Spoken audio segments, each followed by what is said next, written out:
My name is Johnny Christmas. I'm a cartoonist living here in Vancouver, and I draw a few comic book series, Sheltered, Pisces, and Angel Catbird, as well as Firebug. I collect stories, comic books for sort of two reasons that I could think of offhand. One, the ones that I enjoy, stories that I just want to read, ideas I find interesting, great art, great story.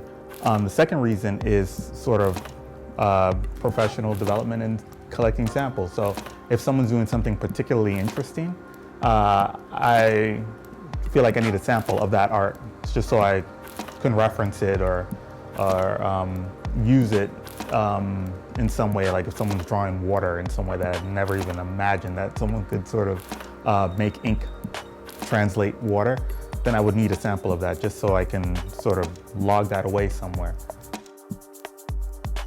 My dad used to bring home these comics from either 7-Eleven. I think I don't know what he thought, but maybe he thought they would be more disposable. I'd enjoy them, and then like kids with toys, you rip them up, you lose them, whatever. But I kept these, and I still have actually one of the earliest comics that he ever brought home for me.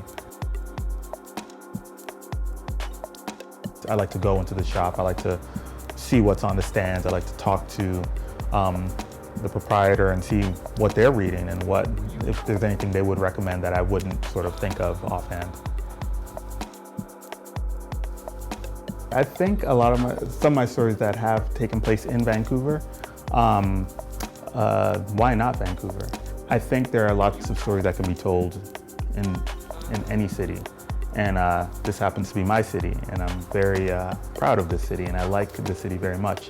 So I think when possible, telling stories in and around the city and about the city, or parables about things that are going on in the city through the medium of comics is a relevant way to tell a story and a relevant place to tell a story about.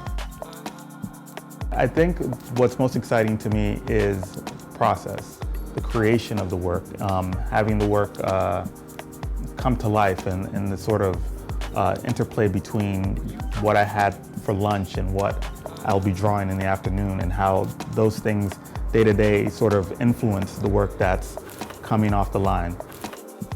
So it starts with an idea, and then I sort of play around with it. I let it sit with me for a bit.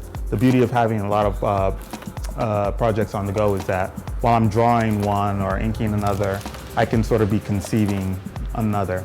So once the sort of idea is kind of a little bit more firm, then I'll like write out a sort of a plot or a treatment, and then I'll flesh that out little by little, mostly in script form, almost as if I'm writing for someone else. And at that point, I'll create thumbnails, these thumbnail drawings, pacing, plotting, layout, sort of page layout, what have you. And then from there, I'll realize them on large Bristol board pencil drawings. So pretty close to what the final will look like, but in pencil. And then after that, I'll do final ink drawings over the top of those, and those will be the final ink drawings, which I will send off to be colored digitally.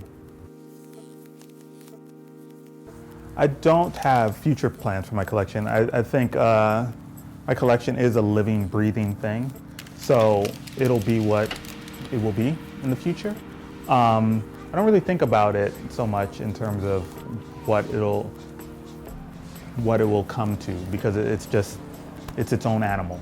As I grow and become and evolve, it'll grow and evolve, and yeah, ask me in 10 years, and I'm sure it'll be a totally different. Certain things will stay, certain things will be moved, and will have moved on, and I'm sure the same thing with other aspects of my life as well.